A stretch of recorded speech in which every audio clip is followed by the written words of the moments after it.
Let's talk about differential diagnosis of diarrhea in Western and Chinese medicine. Western differentiation of diarrhea. Acute. Gastroenteritis, bacterial, viral, or protozoal. This is nausea, vomiting, fever, loss of appetite, abdominal pain, cramps, and bloody stools. If it is due to food poisoning or non-microbial, there will be nausea, vomiting, cramps, fever, weakness, and headache.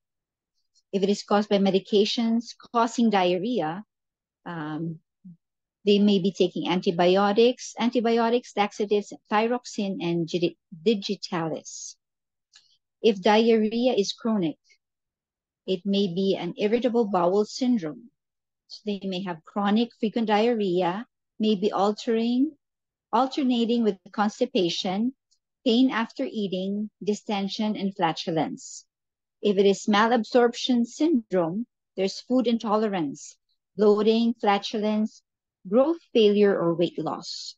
If it is food allergies and food intolerances, there will be abdominal pain, cramps, nausea, vomiting, itching of eyes, mouth, throat, hives, nasal congestion, runny nose, wheezing, difficulty swallowing. If it is diverticular disease, there will be diarrhea and constipation, left lower abdominal pain, rectal bleeding, and it occurs in older people.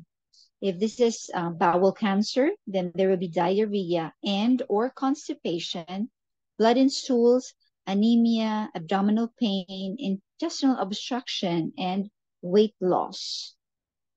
If diarrhea is inflammatory, then there may be ulcerative colitis, and they will have diarrhea, blood and mucus in stools, tenesmus, fever, weight loss, abdominal pain, and borborygmus. If it's Crohn's disease, it is as ulcerative colitis plus it affects small intestine. This is often more severe. If the diarrhea is endocrine, then there will be hyperthyroidism, and they will have frequent bowel movements, weight loss, increased appetite, restlessness, menstrual irregularities in women, goiter, wide protruding eyes. If it is due to diabetes, then there's increased thirst, increased urination, weight loss, and fatigue.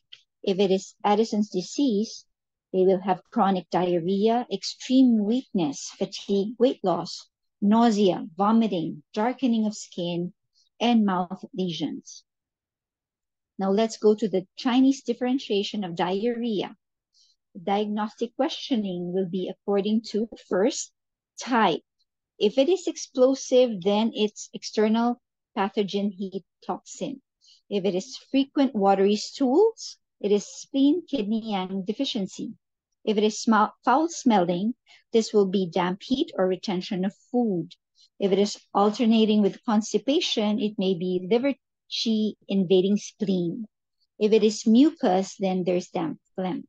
If it is undigested food in stools, there is spleen or kidney yang deficiency. If it is tenesmus, it is damp heat. Now, if it is diagnostic question according to the color of the diarrhea, if it is very dark, it's due to heat.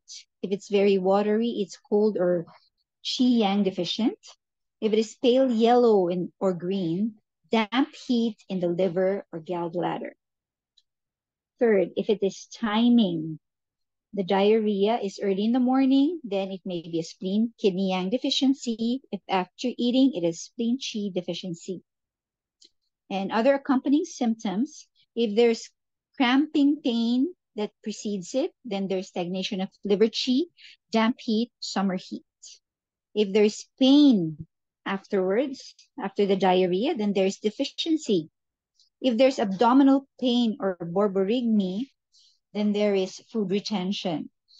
If there's emotions and stress after diarrhea, then it's liver qi invading spleen. If there's bad breath and belching, then there is food retention. If there's fever, aversion to cold, then there's damp, cold, heat. If it is fixed lower right abdominal aching pain with palpable masses, purplish black blood clots with stool, then this is blood stasis. If lower right abdominal pain worse on pressure, then this is damp heat stasis and stagnation. Fourth is its etiology. If it is external evil, then it is cold, damp summer heat. If due to irregular diet, then spoiled foods, phlegm forming foods. If it is an emotional strain, thought, sadness, anger. Then there can also be diarrhea can also be due to overwork and chronic illness. Then six, the Zangpo patterns. If it is an excess, there's damp heat in the large intestines, cold invading the large intestines, there's damp heat in the spleen, cold damp invading spleen, food stagnation in stomach, heat toxin, blood stasis, or liver qi invading spleen with damp obstruction. If there is deficiency, it is spleen kidney yang deficiency, kidney qi yin deficiency. Thank you for your attention.